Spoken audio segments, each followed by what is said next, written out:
Hello, my name is Russell Detterman, and today I'm going to be talking to you about video games and the narratives of violence. The purpose of this talk is to explain how video games are misrepresented in the media, argue that video games are blamed wrongfully for the rampant violence in the United States. So, let's get started. The United States media has had a long history of blaming video games for violent actions and atrocities committed. Columbine was blamed for the first-person shooter Doom. Call of Duty is often used when reporting studies that, let's say, a shooter played a violent video game. Even games as innocent as Minecraft have been accused of indoctrinating children into violence due to the fighting monsters from the game. But the most absurd that I found was the shooter Sandy Hook. It was said that his favorite video game was Dance Dance Revolution.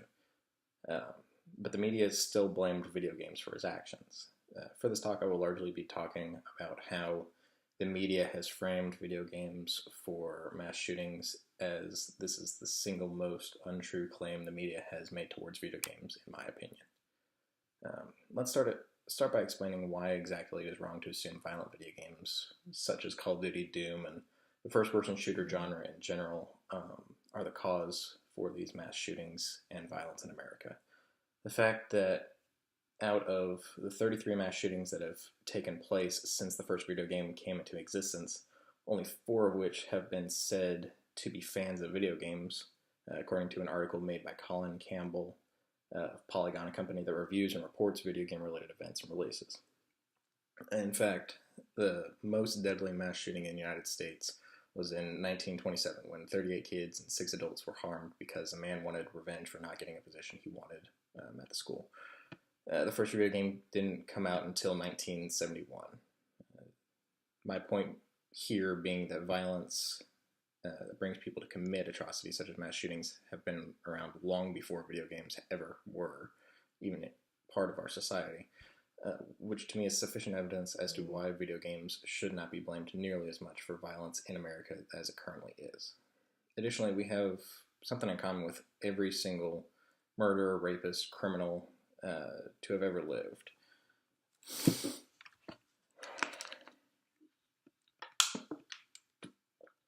Yeah, I'm talking about that. Since we all drink water and breathe, why are we not blaming water for making people want to shoot up schools? Why are video games any different than water or the polluted air we breathe? Oh, it's probably because they are simulations of war or violence. It seems logical. There are also simulations of flying, building a house out of dirt, or walking around as a goat licking people. The first-person shooter genre is what gets attacked the most by the media, and to some extent I'll agree. Do we need games where we trivialize and reward the player for shooting other individuals that move and talk like real people? Probably not. Do we need a $1 million mansion with 1,500 foot square foot pool in the backyard? Probably not. The argument that we don't need video games in the first-person shooter genre is simply subjective.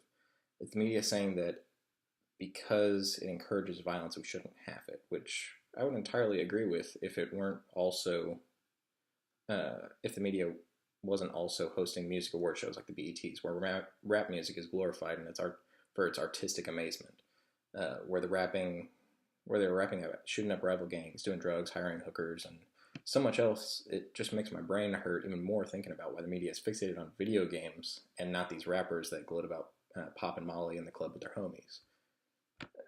Recently, in the president's speech about the Parkland shooting, he said that violent video games play a role in school shootings, to which I can't disagree with any more than I would disagree with him saying our education system plays a role in school shootings.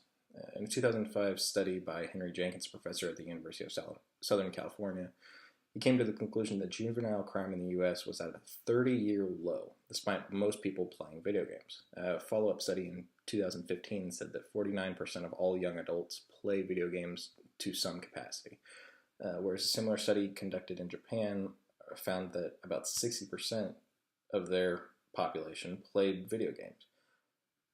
Now, partly because of their stricter gun laws about firearms in Japan, in 2014, they had a grand total of 6 gun deaths compared to the U.S.'s 33,000 of the same year.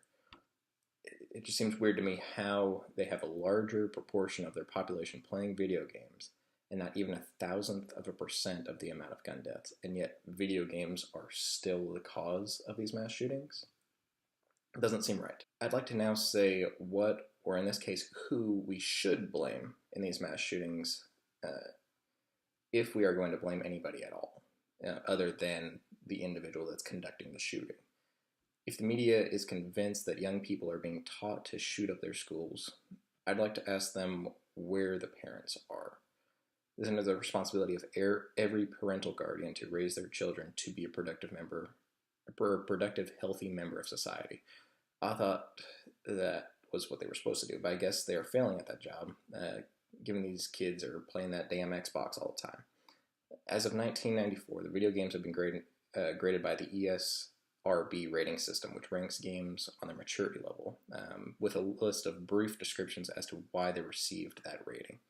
Things like intense blood and gore and tobacco reference are two of the descriptions given to games, along with their overall rating, which range from early childhood all the way up to adults only.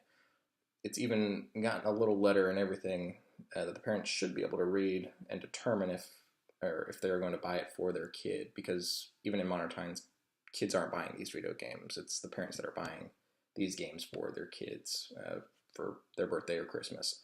So we should really look at why it is these kids are getting their hands on these video games. If they're really so violent, how are they getting their hands on them? Because I'm willing to bet that they're not buying them on their own. Now I'll wrap up this talk up with this. We can't blame video games for the thoughts in a person's head, no more than we can blame water for turning the frogs gay, such as Alex Jones would argue is the case. I'm not sure why exactly the media or the news, to be specific, deemed it relevant to list a commonality of mass shooters as a cause for the issue.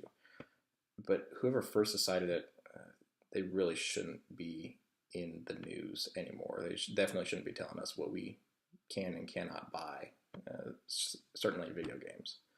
As I've said, most of the United States population has played a video game at some point in their life, and yet mass shootings are still anomalies in society. Violence in America has existed long before video games, and I would argue that it's always existed, whereas video games haven't. Therefore, stating that video games cause violence is simply false. So, thank you for your time today. Thank you for listening to me, and have a great day.